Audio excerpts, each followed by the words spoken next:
Hey there, cats and kitties. I am the Blues Man, Johnny Blues, and with this video I'll be discussing my thoughts on Episode 8 of the anime series Hitsugi no Chaika Avenging Battle, wherein it was somewhat surprising to see, as part of the Black Chaika's arbitrary reasoning, both Vivi and Nikolai were singled out, much as the Red Chaika and David were toward the end of the previous episode, as having broken the rules of the martial arts tournament. Perhaps a bit more discomforting, however, was the realization that their ties to the Kleinman organization was altogether known to the villainous Black Chaikas, and they too, Vivi and Nikolai, are sent into the same cell corridor as had been Red Chaika and David before them.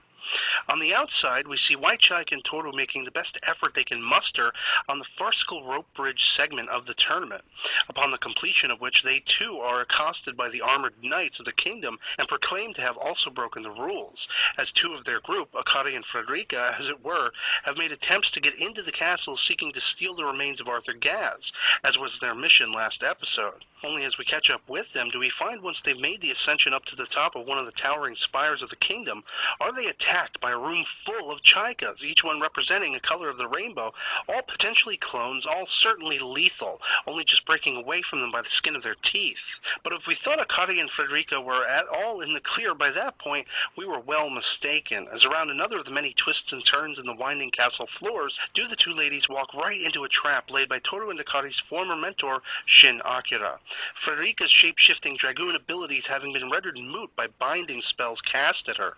At this point, all of the, we'll call them hero Chaikas, Red, Vivi, and White respectively, are brought before the malevolent Black Chaikas in a smaller arena contained within the castle. I was somewhat awed at the raw spectacle and emotion on display as Vivi and Nikolai are made to encounter and fend off attacks from their former superior and currently brainwashed Gillette. Vivi's very heartbreaking as she realizes there's no choice. In a moment when Gillette has overpowered Nikolai and was about to behead him, she thrusts Nikolai's sword at Gillette, slicing off his arm. The effect not only being so much blood loss, but also Gillette seemingly snapping out of his brainwashed haze. Upon the completion of this is a somewhat one-sided battle pitting Chaika the White and Toru against Red Chaika and David. As we'd seen previously, David had suffered an injury which impaired his skills to quite a degree in this particular bout, leading to the Red Chaikas conceding to the White, the giving up of her chance at victory being punctuated by a proclamation that she too had something to protect. Seeing as she's looking at Toru when she says this,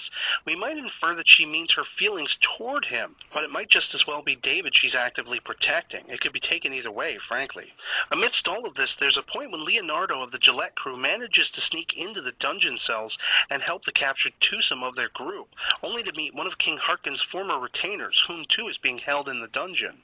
They free him, and before he departs, he offers an explanation of Hartkin's actions that fall very much in line, to the letter in fact, with my previous speculations that Arthur Gaz's influence has seemingly overtaken Hartkin, and this too has been escalated by the appearance of the Black Chaika. This foreboding news, seeing as Hartkin's primary goal now is to engender a new perpetual war machine monarchy, is only made that much worse by select members of the Council of the Six Nations who've now decided independently from the Council to send in one of their flying fortresses to take Hartkin on. And finally, the entire episode is brought to bear on Toru and Chaika as Shin Akira arrives to hand Toru his ass, carrying the unconscious bodies of Akari and Frederica in tow. Toru only being able to look on in horror as Chaika the White is ushered out of the arena by armed guards, in effect making this a cliffhanger to rival The Empire Strikes Back. And I'm left awed and speechless as a result, especially when the PV for the next episode seems to suggest, to one of my former speculations, that the remains of Arthur Gaz and everything happening up to now revolves solely around Neva, the living Gundo. And so, yeah, I'm pretty stoked to see what's set to unfold next, and I'd love to hear from you guys in the comments below what you thought of Episode 8 of Hitsugi no Chaika Avenging Battle, if you've seen it. Otherwise, I hope you enjoyed the video and that it finds you well, and I'll catch you all later. Peace.